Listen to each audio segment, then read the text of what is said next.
Hi everybody, it's Kyle from Route 66 RVs. Welcome to another installment of How To. Today we're going to show you how to put on your Mud Dauber screens. So let's get it done.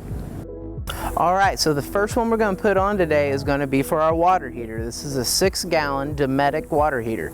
First thing we're going to do is we're going to attach our springs to the screen. So we're going to go ahead and take it. And I'm going to find two good spots because we're just going to go ahead and latch it right onto the grate. So they're both on my screen now. We're going to set it up here. And don't worry if it falls off or if it takes a couple extra tries. It just takes a little bit of practice, a little bit of patience, but at the end of the day, this will save you thousands of dollars out there. Mud daubers are a huge nuisance when it comes to RVs and just everything in general, and this can literally save you thousands of dollars. So that's why we want to show you today.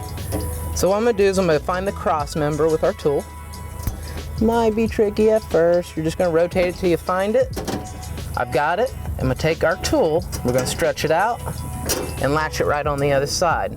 Now both springs are connected, so at this point we can go ahead, we can camp, we can travel, we can store. It stays on all the time.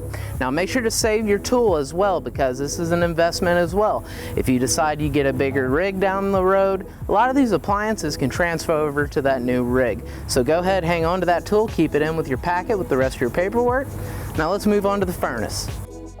So now we're going to do the one I hear about all the time.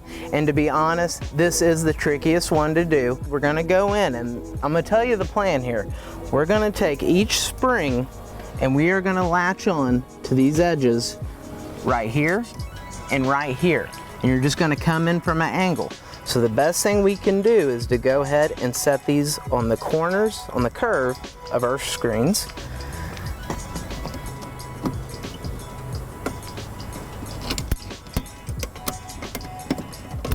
Okay, all right, so now that we have this spring on this side, we're going to go ahead, put it right there on the corner, and then I'm going to run my tool, find that cross member. You just might have to rotate it. There we go, we found it. And then go right in on that edge and just latch it right behind it. Okay. And that is the trickiest one you will run across.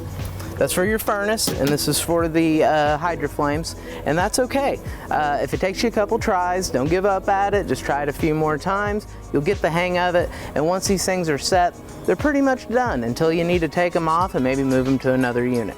So right now, let's go ahead. Let's head inside. Let's talk about some of the screens we were using today. See you in a minute.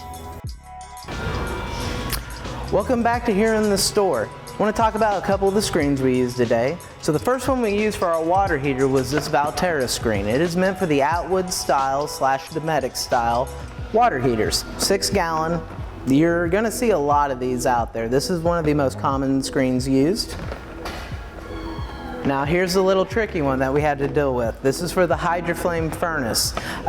Just remember, put it on the corners, use the tool, use that cross member, and just get in on the edges and you'll be just fine. Might take a couple tries, but don't worry about it. We all go through it. Now, what I want to talk about now is if your RV comes with a traditional refrigerator, which meaning it can go to propane if needed and has an auto feature, you're going to have either 1 to 2 vents on the outside of it. Now, if it's in a slide out, it'll have 2 sets of vents, so you'll need 2 sets of these screens.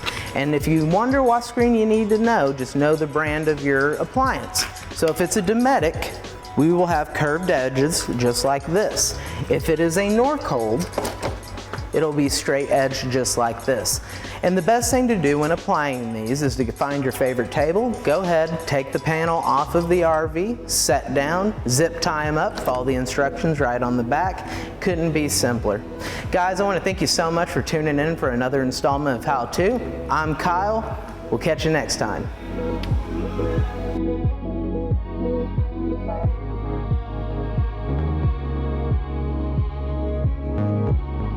Thank you.